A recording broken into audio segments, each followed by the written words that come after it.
Audrey, iba-iba ang pananaw ng mga mambabatas hinggil nga sa naging pahayag ni Congressman Pantaleon Alvarez. Ang Department of Justice pinag-aaralan na rin ang issue.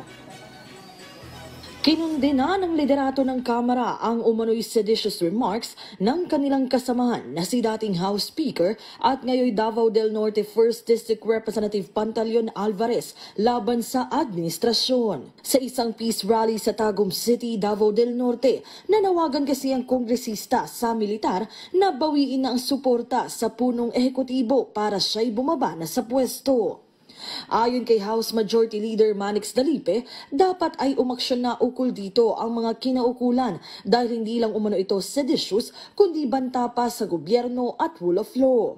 Si Camiguin Representative J.J. Romualdo, partikular ding nanawagan sa Department of Justice na imbestigahan na ito at maghain na ng kaukulang reklamo.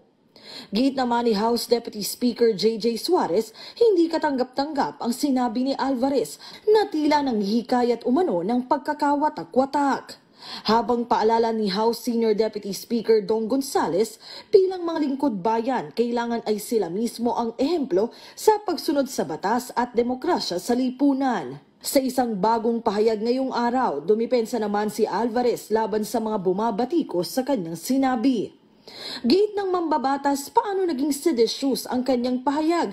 Pakiusap lang naman ito at sinabi pa niyang sa maayos at mapayapang paraan dapat ito gawin kung sakali. Kasabay niyan, humingi rin ng paumanhin si Alvarez at iginiit na nadala rin siya ng bugso ng damdamin. Una ng tiniyak ng Department of Justice na pinag-aaralan na nila ang issue. Habang ang AFP at PNP, kapwa namang siniguro na mananatili silang tapat sa konstitusyon at sa paglilingkod sa taong bayan.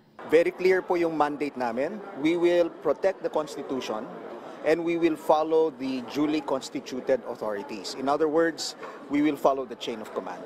And the President is our Commander-in-Chief. No? Whoever the President is, it's very clear that we will follow that chain of command. Audrey, dahil nga sa issue dito sa Kamara, mainit din ang usapin kung dapat nga talakayin na ng House Ethics Panel itong isyung ito at masubject nga sa investigation. At sa ngayon, hinihingi pa natin din yung komento ng House Ethics Panel kung ito nga ba ay imbestigahan nila. Pero hihintayin din natin kung may maghahain ng resolusyon o partikular na resolusyon dito at kung ito nga ba ay tatalakayin na sa Kamara. At Audrey, dito kasi sa Kamara nga magbabalik sesyon ng Kongreso sa April 29. So inaasahan natin dyan din talaga magsusunod-sunod na yung mga pagdinig. Pero nakikita nyo nga sa aking likuran, kanina lamang ay may isang hiwalay naman na pagpupulong na sinundan din ng isang pagdinig ang House Committee on Youth and Sports Development para naman sa iba pang mahalagang issue ngayon. Audrey? Okay, Mela, para maunawaan nating lahat. Sa ilalim ng batas, ano ba talaga ang basehan para maituring na inciting to sedition ang isang pahayag at ano ba ang parusa niyan?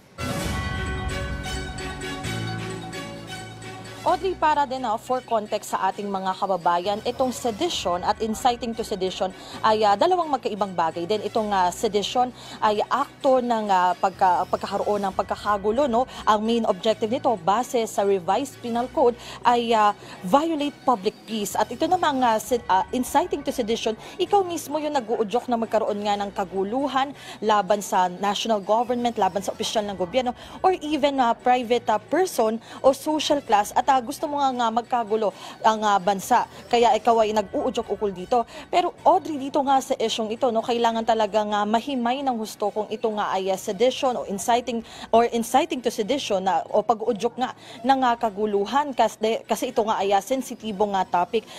Patungkol naman, Audrey, sa kung gaano nga ba katagal yung parusa nito, pwede itong tumagal ng buwan at taon, pero yan ay depende nga rin sa hatol ng korte at yan ay talagang dadaan din sa isang proseso ng pagtalakay kung yan nga ba ay kung ano nga bang nararapat sa isang nasasakdal tungkol dyan, no, Audrey. At dito nga sa Kamara, Audrey, mabanggit ko na lamang din, iba rin yung magiging proceedings kung sakali namang maharap din itong isyong ito sa House Ethics Committee hearing. So yan nga, yung inaabangan natin, Audrey, sa ngayon para rin magkaroon ng kalinawan. Kasi Audrey, yung ibang mambabatas, no, ang pinibigyang diin talaga, ngayon higit kailanman kailangan talaga natin ng pagkakaisa para sa mga hamong kinaharap nga ng Pilipinas. Audrey?